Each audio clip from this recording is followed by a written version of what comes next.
10절입니다. 출애굽기 2장 1절부터 10절까지의 말씀, 구약성경 83페이지에 있습니다. 출애굽기 2장 1절부터 10절까지의 말씀,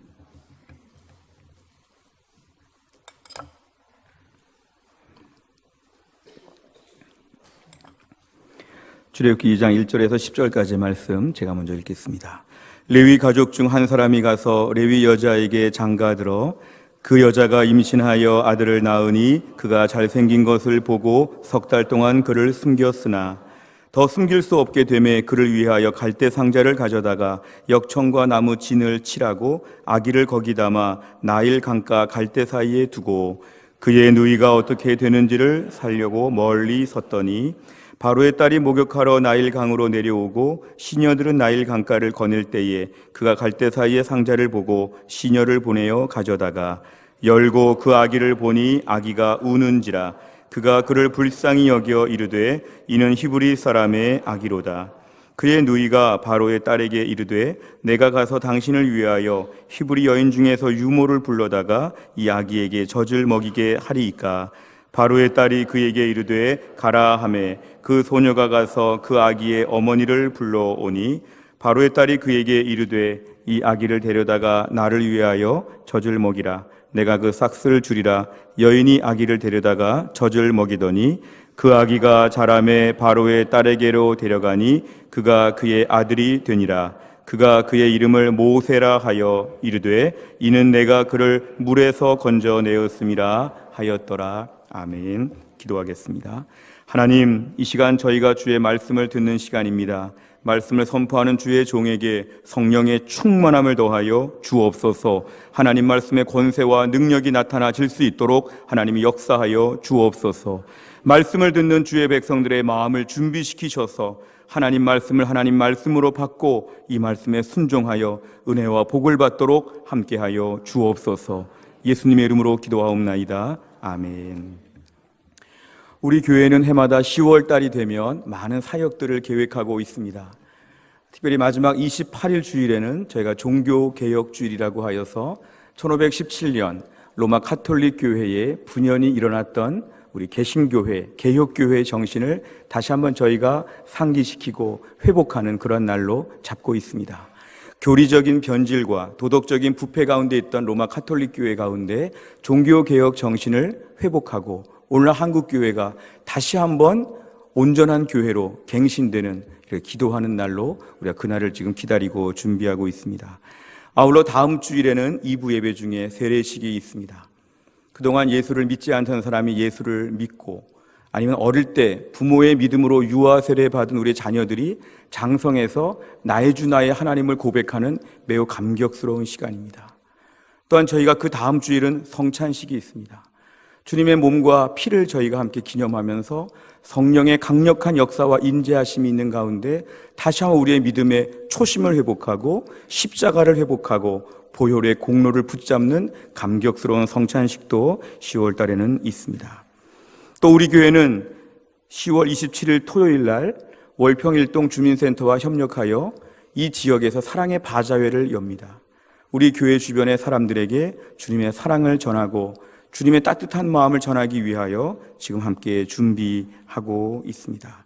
그래서 우리 교회는 10월 27일 날 이런 행사가 있는데 10월 28일 날 그 다음 마지막 주일은 저녁에 대각성 전도 집회, 교회 내부의 성도들은 대각성 전도 집회이고 외부의 사람들에게는 새 생명 축제라고 하여서 새로운 사람들을 모시고 오는 그러한 날입니다. 1년 동안 주님의 명령에 순종하여 태신자를 작정하고 기도하는 중에 드디어 그분들을 모시고 오는 그런 감격스러운 날도 10월 마지막 주일에는 준비되어 있습니다. 기도하는 건 이것입니다. 우리 교회가 이 땅에 있음으로 말미암아 이 땅이 고마워하게 하여 주옵소서. 주님의 복음을 전하고 주님의 사랑을 전하니까 나중에 혹시 교회가 어디로 이사 간다 그러면 교회 이 지역에서 막 데모할 정도로 제발 해성교회는 떠나지 마십시오. 우리와 함께 해주십시오. 이 지역을 살려주십시오. 이렇게 동네 사람들이 강력하게 부탁할 정도로 우리 교회가 이 지역에서 우리 교회의 몫을 감당하는 교회가 되도록 우리가 기도하고 있습니다. 또 앞에 현수막을 보시면 저희가 10월 22일부터는 이러한 중차대한 많은 사역들, 은혜의 시간들을 저희가 앞에 놓고 하나님의 은혜를 구하기 위하여 특별 새벽 기도회를 합니다. 10월 달에 저희 감당해야 되는 수많은 일들은 우리의 지혜와 우리의 물질과 경험으로 하는 것이 아니라 하나님의 은혜와 능력으로 감당해야 되기 때문에 저를 비롯하여 우리 장로님들과 권사님들과 교육자들, 순장님들 모든 성도가 한 주간 동안에 하나님께 납작 엎드려서 주여 은혜를 주옵소서, 주여 불쌍히 여겨 주옵소서, 우리 교회가 이 귀한 사역을 감당하게 하여 주옵소서 간절한 마음으로 함께 기도하려고 합니다. 그래서 우리가 10월 한 달 동안에 많은 사역들을 감당하는 가운데 1년 내내 저희가 지치고 상하기 쉬운 가운데 피곤하고 지치는 이 10월 달 가운데도 우리 영혼이 새로워지고 우리 영혼의 봄날이 회복되고 영적으로 회춘하고 신앙의 전성기가 다 회복될 수 있기를 주의 이름으로 축원합니다. 제가 이 귀한 사역들을 앞에 놓고 기도하는 중에 하나님께서 저에게 어떤 마음을 최근에 주셨냐 하면 이 많은 사역들을 저희가 10월 달에 준비하면서 우리 성도들의 지금 마음의 짐이 무엇인가? 은혜를 받는 시간, 기쁨으로 섬기는 시간들이 지금 다 계획되어 있지만 이 일들을 감당하기 위해서 우리 성도들의 마음이 어떠한가? 하나님께 정말 열심히 달려나가고 할 때 뒤에서 끌어잡고 있는 우리 인생의 짐 보따리가 무엇인가? 하나님께 나오기 위해서 애쓰지만 뭔가 어려운 것이 무엇인가? 이런 것들을 저희가 함께 이 시간 나누고 이 짐을 해결하려고 하나님 말씀을 같이 준비하게 되었습니다. 우리가 10월 한 달 은혜를 많이 받을 때, 은혜를 많이 받는 때일수록 사탄도 같이 역사합니다. 은혜 받지 못하게. 우리가 귀한 일을 많이 벌리면 사탄도 많이 역사합니다. 왜냐하면 다 물거품이 되게 하려고, 몸만 피곤하게 하고 괜히 신경만 날카로워지고 모든 일들 가운데서 서로가 다 불편해지도록 하는 것이 사탄의 역사입니다. 우리가 많은 일을 계획하고 준비하는 가운데 이 일이 사람의 일이 되지 아니하고 하나님의 일이 되어서 은혜 충만한 시간 될 수 있도록 우리 성도 여러분들도 함께 마음을 모아주시기를 간절히 부탁을 드리겠습니다. 우리 오늘 말씀을 준비하면서 제가 성도들 안에 가장 무거운 짐이 무엇인가 기도 제목들을 계속 보고 보는 중에 많은 분들의 기도 제목 중에 거의 첫 번째, 거의 대부분을 차지하는 기도 제목이 뭐냐 하면은 자녀에 대한 문제입니다. 믿음으로 사는 성도들 마음에 돌덩이처럼 마음에 자리 잡고 있는 큰 문제가 있다면 고민거리는 바로 자녀에 대한 것입니다. 내가 생명을 줄 정도로 사랑하는 우리 자녀, 정말 너무 아끼고 돌보는 자녀. 그 전에 어떤 분을 보니까요, 자녀가 사고로 앞을 못 보게 되니까 단번에 부모가 뛰어와서 하는 말이 뭐냐면 나는 살 만큼 살았으니까 내 눈을 빼서 아이에게 주십시오. 저는 남은 인생 안 봐도 괜찮습니다. 하지만 우리 아이는 봐야 하겠습니다. 부모의 마음이 이런 것이죠. 내 몸의 장기, 내 몸의 신체 기관들 다 자녀에게 줄 수 있습니다. 나는 이대로 그냥 살다가 죽어도 괜찮으니까 내 모든 것 다 자녀에게 주십시오. 저는 괜찮습니다. 이게 바로 부모의 마음이죠. 그런데 요즘에 우리 자녀들을 보면 너무 많이 고생하고 있습니다. 어떤 가정에는요, 자녀가 너무 몸이 아파서 마음이 아픈 가정도 있습니다. 자녀가 한번 아픈데 그 병이 낫지 않습니다. 병원에 아무리 돌아다녀 봐도 낫지 않습니다.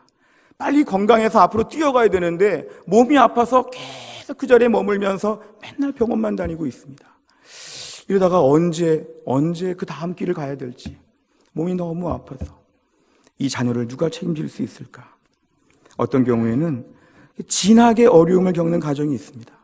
어릴 때는 공부도 잘했는데 왜 제일 중요한 이 고등학교 시절에 대학 갈 때쯤에 공부를 제일 못하고 공부해도 성적이 나오지 않고 때로는 공부도 안 하고 자녀가 대학의 문턱을 넘지 못해서 계속 대학을 시도하는, 대학을 못 들어가서 안타까워하는, 때로는 어렵게 대학을 들어갔지만 나중에 졸업하고 나니까 취직이 되지 않아서 왜 이렇게 어려운가? 나이 드신 분들이 볼 때는 공부 열심히 하고 학점 관리 잘하면 취업이 될 텐데 불성실해서 그렇다고 혼내실지 모르지만 지금 실상 그렇지 않습니다. 성적이 아무리 좋아도 유학을 갔다 와도 공부를 아무리 잘해도 취업이 안 됩니다. 취업이 돼도 받을 만큼 받지 못하고 너무 월급이 적고 불안정합니다. 이 가운데 우리 자녀들이 얼마나 직장의 문턱에서 어려워하는지 모릅니다. 취업이 잘 안 됩니다. 그러니까 결혼도 제대로 하지 못합니다. 결혼 나이가 자꾸 뒤로 넘어가고 있습니다. 결혼도 잘 못하고 결혼해도 자녀 낳는 것에 대해서 두려워하고 자녀를 낳아도 키우는 게 너무 힘들고, 그러니까 우리 자녀들이 이 20대의 화려한 꽃다운 나이를 너무 고생하면서 질퍽절퍽하면서 어려운 때를 보내고 있기 때문에 부모의 마음이 너무 가슴이 아픈 거죠. 연애도 포기하고 결혼도 포기하고 출산도 포기하고 인간관계도 포기하고 희망도 포기하고 다 포기하는 가운데 소수의 일부가 성공하고 대부분은 밑받침이 되어주면서 뒤에서 들러리가 되고 구경꾼이 되는 시대에 우리 자녀가 지금 뒤쪽에 머물러 있다는 것은 부모의 마음을 너무 아프게 하는 일입니다. 게다가 제일 마음이 아픈 건 뭐냐 하면 우리 자녀가 신앙을 잃어버렸다는 것. 유아 세례도 받고 교회 잘 나왔는데 젊은 시기 이 20대 나이에 교회를 안 다닙니다. 왜 교회를 안 나오는지 아무리 타일렀다가 혼냈다가 많은 방법을 써도 불신자가 되어가고 있습니다. 신앙이 성숙해야 되는데 불신자가 성숙해 나가고 있습니다. 점점 더 불신이 커지고 있습니다. 자녀를 생각하게 될 때 마음이 아픈 건 이것입니다. 내가 자녀에게 충분히 줄 것을 못 줬는데 믿음마저도 못 줬구나. 우리 자녀는 믿음이 없구나. 앞으로 어떻게 하면 좋을까? 자녀가 믿음이 없어서 믿음 때문에 안타까워해서 눈물을 펑펑 흘리는 부모들이 너무도 많습니다. 왜 내 자녀가 교회를 떠나게 되었을까? 왜 믿음으로 돌아오지 않는 채 5년, 10년째 이러한 상태를 반복하고 있을까? 이게 바로 부모에게 있어서 자녀를 향한 안타까운 마음입니다. 우리가 이러한 어미 아비의 마음을 가진다고 하면 오늘 본문의 말씀을 보실 준비가 되었습니다. 오늘 본문을 보시면 모세의 어머니 요게벳의 마음을 우리가 잘 알 수 있습니다. 이스라엘 백성들을 애굽 땅에서 인도해낸 지도자 모세가 어떻게 태어났는지, 또 모세가 처음 태어났을 때 그 어머니 요게벳이 얼마나 힘든 시간들을 겪었는지를 오늘 본문은 우리에게 잘 소개하고 있습니다. 먼저 간단한 배경을 설명해 드리면 우리가 창세기의 마지막 부분은 요셉이 죽는 것으로 끝납니다. 그런데 요셉은 애굽의 총리가 되어서 자기 가족들, 아버지 야곱을 비롯해서 형제들을 다 애굽 땅으로 초청합니다. 초청해서 70명의 가족이 내려갔는데 한 430년쯤 지나고 나니까 70명이 장정만 60만 명, 한 200만 명 이상으로 번성하게 됩니다. 애굽 땅에서 이스라엘 사람들이 크게 번성하게 됩니다. 그러니까 애굽 사람들이나 바로 왕, 애굽의 왕은 걱정하게 되었습니다. 이 사람들이 너무 번성하니까, 너무 민족의 숫자가 커지니까 앞으로 외국에서 우리를 침략하면 이스라엘 사람들이 적국 편에 서면 우리는 어떻게 될까? 망할 것이다. 점점 이스라엘 백성들이 많아지게 되면 앞으로 쿠데타를 일으켜서 이 나라의 왕이 될지도 모른다. 이러면서 불안한 마음을 갖게 되어서 특단의 조치를 내립니다. 그게 바로 뭐냐면 갑자기 바로 왕, 애굽의 왕이 신도시 건설을 하듯이 큰 성을 2개나 짓습니다. 계획에도 없던 성을 짓습니다. 성을 짓는 목적은 하나죠. 이스라엘 백성들 괴롭히려고. 하루아침에 노동자로 착취해서 이 2 성의 큰 공사는 이스라엘 사람들만 와서 다 해야 된다. 게다가 일을 제대로 품삯을 잘 주는 것도 아니고 거의 착취하면서 노동력을 더 혹독하게 다루는 것이죠. 그러니까 이스라엘 백성들은 너무너무 괴로워하게 됐습니다. 하루아침에 마치 미국에 가 있는 한국 사람들 하루아침에 다 잡아다가 노동 현장에서 노예처럼 부리는 것처럼 하루아침에 이집트 땅에서 이스라엘 사람들은 다 노예가 되었습니다. 그런데 신기한 거는 그렇게 힘든 삶을 살지만 이스라엘 백성들의 숫자가 줄어들지 않았습니다. 민족이 약해지는 것이 아니라 민족이 더 강해지는 것처럼 보였습니다. 그러니까 바로 왕은 2번째 작전을 펼쳤죠. 아기가 태어날 때 아기를 받는 산파들을 고용해가지고 아기가 태어났는데 아들이 태어나면 죽이라. 오늘날로 치면 산부인과에서 아들입니다, 죽여야 되겠습니다, 이렇게 말하는 것이죠. 딸입니다, 살 수가 있겠습니다, 아들입니다, 죽여야 되겠습니다. 너무 끔찍한 벌을 내려가지고 이스라엘의 남자 수가 줄어들도록, 나중에 군인이 되지 못하고 강력해지지 못하도록 이런 작전들을 펼쳤지만 이 산파들이 하나님을 두려워해서 산파들이 그 일을 순종하지 않습니다. 왕의 명령을 거역합니다. 그러면서 하나님이 이 산파들을 복 주셔서 산파들의 집안 사람들이 더 번성했다고 성경은 기록하고 있습니다. 그러자 마지막에 바로 왕이 한 방법은 뭐냐면 남자 아이가 태어나면 무조건 이 아이를 나일강, 그 큰 나일 강가에 빠뜨려라. 애를 그냥 빠뜨리라는 것입니다. 아기가 태어나자마자 남자 아이기만 하면 무조건 강물에 빠뜨리라는 것입니다. 너무 끔찍한 벌이 내렸습니다. 그러기 위해서는 애굽의 군사들이 다니면서 어느 가정에 지금 결혼했나, 어느 가정에 지금 임신했나, 어느 가정에 지금 출산일이 가까운가, 어느 가정에서 지금 아들을 낳았나 계속 감시하고 다녔을 것입니다. 오늘 그러는 와중에 출애굽기 2장에 넘어오면은 모세가 태어나게 되었습니다. 모세가 태어났을 때는 매우 불행한 때였지요. 아들로서 모세는 태어나자마자 죽어야 되는 운명이었습니다. 복된 결혼을 하였고 축복 가운데 임신하고 출산을 하였는데 그만 아들을 낳게 되었고 태어나자마자 이 아들은 죽여야 되고 이 아들과 헤어져야 되는, 다 아이들이 예쁘지만 그 태어났을 때 얼마 안 됐을 때 그 아기가 얼마나 예쁜데 그 아기를 죽여야 되는 게 오늘 본문의 배경입니다. 그러자 오늘 본문에 보면 이 아이를 당장 버릴 수 없고 아끼고 귀하게 보는데 아이를 몰래 키우게 되었습니다. 애를 몰래 키웁니다. 울음소리가 안 나가게 애기 없는 것처럼 몰래. 그래서 3개월 동안 아이를 숨겼지만 더 이상 숨길 수 없을 정도로 아이가 크게 되자 이제 아이를 물에 던지러 가게 됩니다. 얼마나 그 마음이 참담할지, 요게벳의 마음이 얼마나 참담할지, 태어난 아기, 3개월 된 아기를 이제 물에다가 던져야 됐습니다. 요게벳은 마지막 할 수 있는 최선의 일이 뭐였냐면 아이를 물에 던지는 것이 아니라 갈대로 상자를 만드는데 최대한 물이 안 들어오게 촘촘하게 갈대로 상자를 엮어서 만들고 거기다가 물이 안 들어오게 역청을 바르고 나무진을 발라서 그 안에서 최대한 물이 안 들어오도록, 그리고 오랫동안 떠 있을 수 있도록 갈대 상자를 만듭니다. 오늘 어머니 요게벳이 할 수 있는 최선의 일은 이것이었습니다. 갈대 상자 만들고 역청 바르고 나무진 바르고. 더 간절해 봤자 더 좋은 갈대, 더 좋은 역청, 더 좋은 나무진, 그 이상은 없었습니다. 애를 살릴 방법은 하나도 없고 그저 갈대 상자, 역청, 나무진, 이거밖에는 방법이 없었습니다. 이제 아이에게는 어떤 일이 예상될까요? 아이가 가다가 다행히 그 갈대 상자가 빠지지 않고 멀리 가면 가다가 굶어 죽겠지요. 아무도 챙겨주지 않으니까 그냥 망망대해 큰 바다 같은 강에서 큰 강을 가다가 때가 되면 배고파서 울다가 그냥 죽는 거죠. 아니면 큰 배 옆에 지나가다가 뒤집어질 수도 있죠. 아니면은 뭐 물고기나 짐승들에게 있어서 밥이 될 수도 있죠.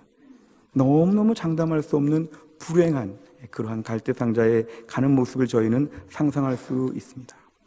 우리가 오늘날 우리 자녀들을 생각해 보면 우리 자녀들이 비슷하지 않습니까? 거친 깊은 강물, 큰 강물에 우리 자녀들이 둥둥 떠다닙니다. 갈대 상자에 들어있는 우리 자녀들이 큰 강에서 둥둥 흔들흔들 떠내려갑니다. 너무 불안정하고 너무 힘든 세상 가운데서 우리 자녀들이 지금 살아가고 있습니다. 어떻게 버틸까? 내년에 뭐 먹고 살까? 10년 뒤에 어떻게 살까? 장담할 수 없는 가운데 우리 자녀들이 둥둥 흔들흔들 지금 갈대 상자 속에서 세상을 헤쳐나가고 있습니다. 제가 지난 명절 때 군대 가 있는 아들을 잠시 면회 갔다 왔습니다. 근데 아들이 요새 군대가 전화를 가끔 이렇게 할 수 있어 전화를 하면요, 전화할 때마다 뭐라고 말하냐면 잘 지냅니다. 밥도 좋고 쉬는 시간도 많고 다 잘해주고 아무 걱정이 없습니다. 부대가 너무 좋습니다. 제대는 하고 싶습니다. 이런 말을 하면서 계속 군대의 자랑을 많이 합니다. 그러면서 이렇게까지 좋을까 할 정도로. 근데 막상 면회를 가서 얘기를 하니까, 얼굴을 보고 얘기하니까 뭐 힘든 이야기를 합니다. 힘든 이야기를 하는데 너무 부끄럽고 어렵고 난처해가지고 정말 힘들었던 순간이 있었다는 얘기를 아이가 막 합니다. 그 말을 들을 때 힘든 일이 많이 있었구나. 또 소대장님을 또 만났는데요, 그분이 하시는 얘기라 우리 아이를 칭찬할 때 제가 많이 혼냈는데도 아이가 뒤끝이 없습니다. 제가 많이 혼냈는데도 아이가 아무렇지도 않은 듯이 자기 일을 또 열심히 합니다. 제가 아버지로서 어떤 데 관심이 있을까요? 뒤끝이 없어서 참 훌륭하다, 이것보다는 얼마나 혼냈을까, 얼마나 괴롭혔을까, 아이가 얼마나 힘들었는데 그때를 견뎠구나. 아유, 안타깝다.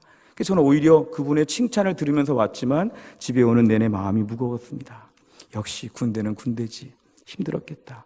근데 문제는 아이가 군대 가서 어려운 일을 당하고 힘든 일을 당할 때 제가 할 수 있는 일이 뭐가 있을까요? 제가 군대에 가서 아이를 돌봐줄 수가 있을까요? 군대 모든 지휘관들, 간부들에게 우리 아들 좀 잘해주라고 말할 수 있을까요? 아무 말도 할 수 없습니다. 저는 대전에서 기도만 할 뿐이죠. 하나님, 우리 아들을 붙잡아 주시옵소서. 우리 아들이 군대 생활하면서 저는 아빠지만 아무것도 해줄 것이 없습니다. 하나님의 은혜가 필요합니다. 집을 떠나 있는 우리 아들, 집을 떠나 있는 우리 딸, 하나님 다 붙잡아 주시옵소서. 때로는 우리 자녀가 군대가 있기도 하지만 우리 자녀가 멀리 지방에 나가 있고 외국 나가 있고 직장생활 힘들게 할 때 회사에서 왕따를 당하고 회사에서 비인격적인 대우를 당하고 어려운 사람들이 막 집단적으로 괴롭히고 너무너무 힘들어서 마지못해서 밤마다 들어오는 그 자녀를 향해서 부모가 할 수 있는 일이 아무것도 없다는 것이죠. 어떤 부모는 약간 허풍이 있어서 괜찮아, 직장 관둬, 내가 너를 책임질게.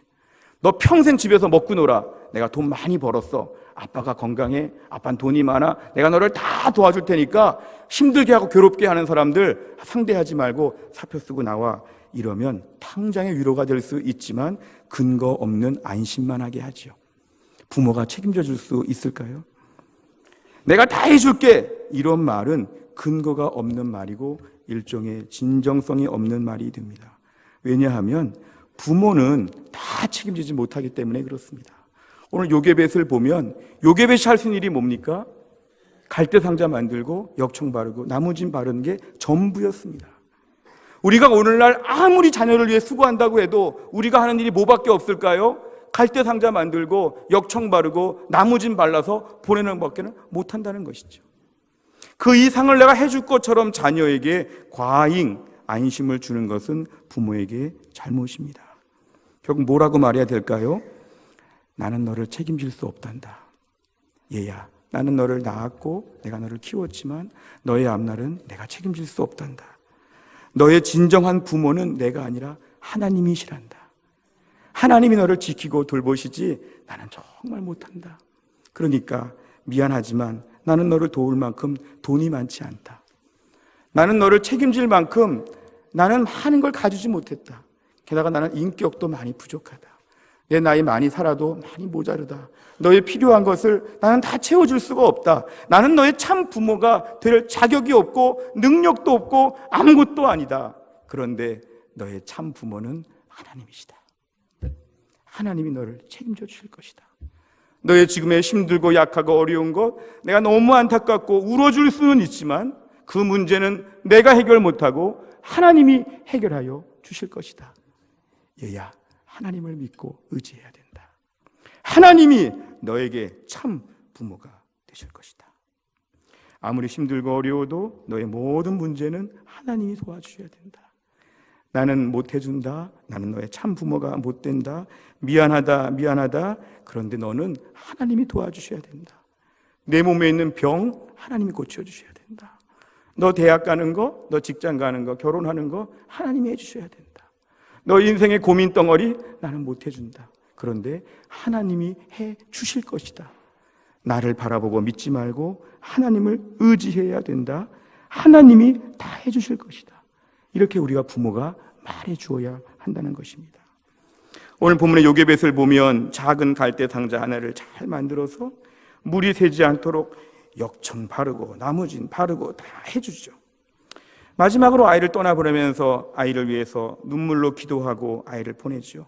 내가 너무 무능력한 엄마구나. 나는 너무 힘이 없구나. 아이를 이렇게 그냥 3개월 만에 아이와 헤어져야 되고 아이는 죽어야 되는구나. 참 미안하다. 그런데 얘야, 너의 참 주인이신 하나님을 만나라. 참 주인이신 하나님이 내가 못하는 일을 대신 해주실 것이다. 하나님이 너를 구해주실 것이다. 이러한 믿음이 오늘 필요하다는 것입니다. 오늘 본문의 기적들을 보면 5절에 있는 기적을 보시겠습니다. 같이 읽습니다. 시작. 바로의 딸이 목욕하러 나일강으로 내려오고 시녀들은 나일 강가를 거닐 때에 그가 갈대 사이에 상자를 보고 시녀를 보내어 가져다가 아멘. 지금 모세가 들어있는 그 갈대 상자가 흔들흔들 지금 막 가고 있는데 노를 젓는 것도 아니고 끈으로 끄는 것도 아니고 원격 조종 장치가 있는 것도 아니고 그냥 표류하듯이 막 가고 있는데 어디로 갔습니까? 바로의 딸 공주가 목욕하는 데 갔다는 것입니다. 이건 놀라운 기적이죠. 어떻게 하필 어디로 갈지 모르는, 엎어질지 모르는 이게 뒤뚱뒤뚱 막 흔들리면서 어떻게 간다고 간 게 바로의 딸 공주 목욕하는 곳에 갔다는 것이죠. 두 번째 기적은 6절입니다. 6절 읽겠습니다. 시작. 열고 그 아기를 보니 아기가 우는지라 그가 그를 불쌍히 여겨 이르되 이는 히브리 사람의 아기로다. 아멘. 아기를 딱 보는 순간에 그 아기는 최근의 국가적인 정책으로 이스라엘 사람들 아이 태어나면 물에 빠뜨리라는 것을 공주가 몰랐을 리가 없죠. 딱 보니까 이스라엘 사람이죠. 그런데 공주의 마음에 6절에 보시면 불쌍히 여겼다고 합니다. 한번 더 보여주십시오. 불쌍히 봤다는 것이죠. 왜 그렇게 불쌍히 볼까? 더군다나 히브리 사람, 죽어야 되는 아기가 아직까지 살아있네, 이렇게 보지 않고 히브리 사람의 아기로다 불쌍하게 봤다는 것이죠. 그 당시 많은 아기들이 이렇게 죽었을 텐데 바로나 바로의 딸이 불쌍하게 볼 리가 없죠. 하나님 역사하시니까 불쌍하게 봤다는 것입니다. 오늘 10절 말씀을 제가 읽어드리면 그 아기가 자라매 바로의 딸에게 들어가니 그가 그의 아들이 되었다. 왕자가 되었고 그 바로의 궁전에서 자라게 되었다는 것입니다. 불쌍히 봤다고 해서 불쌍하다 하고 그냥 다시 떠내려 보낼 수도 있죠. 그런데 불쌍히 봤다고 해서 아들까지 삼는 것은 놀라운 기적입니다. 우리가 누구를 불쌍히 봤다고 다 아들을 삼습니까? 오늘 본문에 그렇지 않은데 불쌍히 보고는 아들로 그 아들을 삼았다는 것이죠. 사도행전 7장 22절을 보면 모세가 애굽 사람의 모든 지혜를 배워 그의 말과 하는 일들이 능하더라. 모세는 3개월 만에 죽어야 되는 그 철없는 어린 아기였는데 하나님이 40년 동안 왕궁에서 최고 엘리트 교육을 받게 하셔서 최고의 문명국 애굽에서 지혜를 다 배울 수 있도록 하나님이 역사하여 주셨다는 것입니다. 부모가 볼 때는 3개월 만에 태어난 지 1년도 안 돼서 그냥 죽어야 되는 아기가 40년 동안이나 왕궁에서 자라면서 공부 많이 하고 모든 것을 다 배우는 지도자로 준비될 수 있도록 하나님 역사하여 주셨다는 것입니다. 여러분, 이게 다 누구의 역사입니까? 하나님의 역사입니다. 요게벳, 모세의 부모, 이것이 아니라 하나님께서 그걸 다 인도하여 주셨다는 것입니다. 민수기 26장 59절을 보면 아므람의 처의 이름은 요게벳이니 어머니 요게벳이고 레위의 딸이요 애굽에서 레위에게서 난 자라 그가 아므람에게서, 아므람이 모세의 아버지입니다. 아므람과 요게벳 부모의 이름입니다. 모세는 아므람과 요게벳이 모든 걸 돌봐주지 못했고 이들이 참 부모가 되지 못했고 누가 참 부모였냐면 하나님이 참 부모가 되어 주셨다는 것입니다.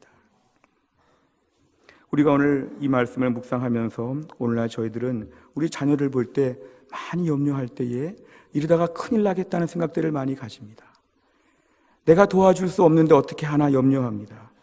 그럴 때 우리의 자녀의 앞날을 누가 책임져 주시냐 하면 하나님께서 우리의 자녀의 앞날을 책임져 주신다는 것입니다. 요한복음 9장 1절부터 3절까지를 보면 예수께서 길을 가실 때에 날 때부터 맹인된 사람을 보신지라 제자들이 물어 이르되 랍비여 이 사람이 맹인으로 난 것이 누구의 죄로 인함이오니까 자기니까 그의 부모니까. 3절 같이 읽습니다. 시작. 예수께서 대답하시되 이 사람이나 그 부모의 죄로 인한 것이 아니라 그에게서 하나님이 하시는 일을 나타내고자 하심이라. 아멘. 맨 마지막, 하나님이 하시는 일을 그에게 나타낸다. 자녀가 맹인입니다. 자녀가 앞을 보지 못합니다. 앞을 못 봐서 어떻게 할까? 부모는 걱정하죠. 내 눈을 빼어줘야 될까? 걱정하죠. 그런데 그에게서 하나님이 하시는 일이 나타난다는 것입니다. 우리가 우리 자녀를 보면서 기도할 때 이런 믿음을 하나님 주시기를 간절히 바랍니다. 내 자녀에게 현저하게 부족한 부분이 있습니다. 내 자녀에게 장애가 있고 내 자녀에게 뒤떨어진 부분이 있고 모자른 부분이 있고 약한 부분이 있을 때 그 부분이 어떤 부분이냐면 하나님이 그 가운데서 역사하여 주신다는 것입니다. 그 약한 부분은 하나님이 일하시는 부분이라는 것입니다. 마치 축구 선수들이 축구장 가서 운동하듯이 하나님이 역사하는 운동장이 어디냐면 우리 자녀의 약한 부분이라는 것입니다. 우리가 볼 때는 이것 때문에 잘못될 것이다. 우리는 참 부모가 아니라 하나님이 참 부모이시기 때문에 하나님께서 우리 자녀의 참 부모가 되셔서 모든 약한 부분들을 다 해결하시고 앞날의 길을 열어 주신다는 것입니다. 우리가 오늘 말씀 묵상하면서 조금 더 말씀을 깊이 묵상하기 위해서는 입장을 좀 바꿔볼 필요가 있습니다. 우리가 우리 자녀를 향하여서 우리가 마음을 이렇게 하나님께 맡겨드릴 때 못 맡기는 부분의 이유 중에 하나는 뭐냐면 아직도 내가 내 부모에 대한 원망과 불평이 있는 분들은 자녀를 향해서 더 집착합니다. 내가 부모에게 받은 것이 없고 부모가 부족했고 부모가 뭔가 모자라서 내가 오늘 이거밖에 안 됐다고 불평하는 사람들일수록 어떤 마음이 있냐면 나는 자녀에게 잘해줘야지, 나는 부모에게 못 받았으니까 자녀에게 잘해줘야지, 이러면서 더 집착합니다. 그러면서 절대자가 된 것처럼 내가 다 책임져 줄게, 내가 알아서 할게, 너는 나만 믿어, 자꾸 이런 얘기를 하고 싶어 한다는 것이죠.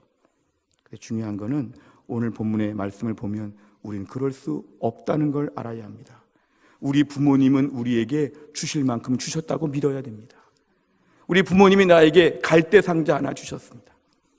부모님이 갈대 상자 그냥 주지 않고 역청도 좀 발라주셨습니다. 나무진도 좀 발라주셨습니다. 이거면 끝입니다. 그 다음은 누가 해주셨습니까? 하나님이 다 해주신 것이죠. 왜 우리 부모는 갈대 상자가 이 모양이야, 역청이 왜 이 모양이야, 불평할 거 아닌 것은 부모는 할 만큼 다 했는데 그 다음은 누가 해주시는 거냐 하면 하나님이 해주시는 것이기 때문에 우리가 오늘 말씀을 보면서는 내가 내 부모에 대한 원망과 불평을 정리하셔야 됩니다. 그래야 오늘 말씀을 믿을 수 있습니다. 나도 부모에게 갈대 상자, 역청, 나무집만 받았으니까 나도 내 자녀에게 그것만 주는데 하나님이 해결하여 주신다. 시편 27편 10절에 보면 내 부모는 나를 버렸으나 여호와는 나를 영접하시리이다. 내 부모는 나를 버렸으나 여호와는 나를 영접하시리이다.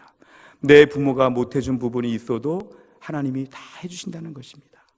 우리도 우리 부모님에게서 갈대 상자와 역청과 나무집만 받았지만 하나님이 다 보호해 주셔서 여기까지 왔다면 우리 자녀 세대도 우리가 주는 것은 변변치 못해 보이지만 누가 역사하십니까? 하나님이 역사하셔서 우리 자녀의 앞길을 다 열어주실 것을 믿으시기를 주의 이름으로 축원합니다. 우리가 제일 필요한 믿음은 이것입니다. 우리 아이의 참 부모는 하나님이십니다.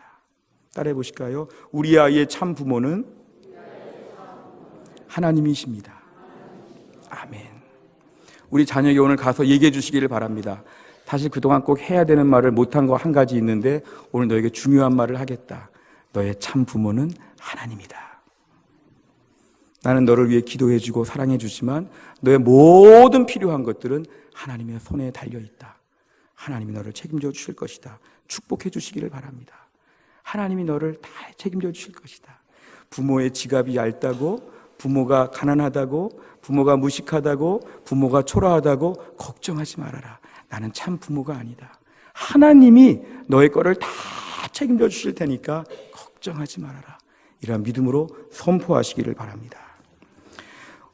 우리 중에 위탁모라는 단어를 아십니까? 위탁모. 위탁모는 가정이 없는 아이들이 새로운 부모를 만날 때까지 돌봐주는 이들을 위탁모라고 합니다.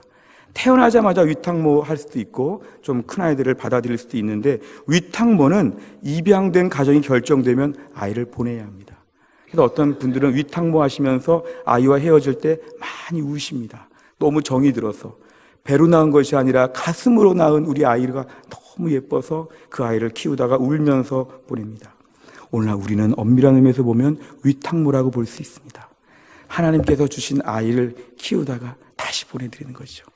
다시 보내드릴 때 눈물 흘릴 수 있지만 하나님의 아이를 하나님께 돌려보낸다. 그리고 하나님이 이 아이를 키워주실 것이다. 하나님 이 아이를 하나님께 맡깁니다. 우리 아이, 부족한 아이, 우리 힘든 아이, 어려운 아이, 제가 컨트롤이 안 되는 우리 아이 하나님께 맡깁니다. 하나님 맡깁니다. 하나님이 돌봐 주시옵소서. 하나님께 맡겨드리면 하나님이 책임져 주신다는 것입니다. 너의 삶의 참 주인, 너의 삶의 참 부모가 되시는 하나님께서 너를 다 책임져 주실 것이니까 걱정하지 말아라. 이렇게 우리가 아이를 하나님께 맡기는 훈련들을 해야 합니다. 부모의 기도, 자녀의 평생 보장이라는 말을 들어보셨습니까? 부모의 기도가 자녀의 평생 보장. 어떤 분들은 부모의 돈이 자녀의 평생 보장, 그렇지 않습니다. 부모의 기도가 자녀의 평생 보장입니다. 어떤 분들은 자녀에게 줄 것이 없다고, 그렇지 않습니다. 기도 많이 해주면 그 기도 가운데 아이의 참 부모가 되시는 하나님이 역사하셔서 아이의 앞길이 열려질 것입니다. 교회 안에서 기도하는 자리를 사모하시기를 바랍니다. 내가 아이에게 줄 것이 없는데 유일하게 줄 것이 뭐냐면 기도해 주는 것밖에 없습니다. 기도밖에 없습니다. 기도해 주면 그 기도하는 가운데 아이는 지금 저 멀리 지금 둥둥 떠나러 가고 있지만 누가 아이를 돌보시냐 하면 하나님이 책임져 주신다. 우리 아이 내가 못 돌보지만 기도하면 하나님이 돌봐 주신다. 하나님 우리 아이를 하나님께 맡깁니다. 하나님 도와 주시옵소서. 교회 안에서 기도하는 자리, 기도하는 시간들 사모하시기를 바랍니다. 특별 새벽 기도회, 토요비전 새벽 예배, 교회 안에 기도하는 자리들 꼭 나오셔서 기도하셔야 됩니다. 자녀를 위해 기도하는 것이 너무 중요하죠. 내가 못하는데 하나님께라도 맡겨야 되죠. 나도 못하고 하나님께 맡기지도 않으면 너무 무책임한 것이죠. 내가 오늘 갈대 상자 만들어주고 역청 바르고 나무진 바른 거 이거로 부끄러워할 것이 아니라 기도 못하는 게 너무 아이에게 미안한 것입니다. 오늘 말씀 앞에서 우리 자녀를 위하여서 하나님께 맡기고 하나님께 온전히 기도하는 주의 백성 다 될 수 있기를 주의 이름으로 축원합니다.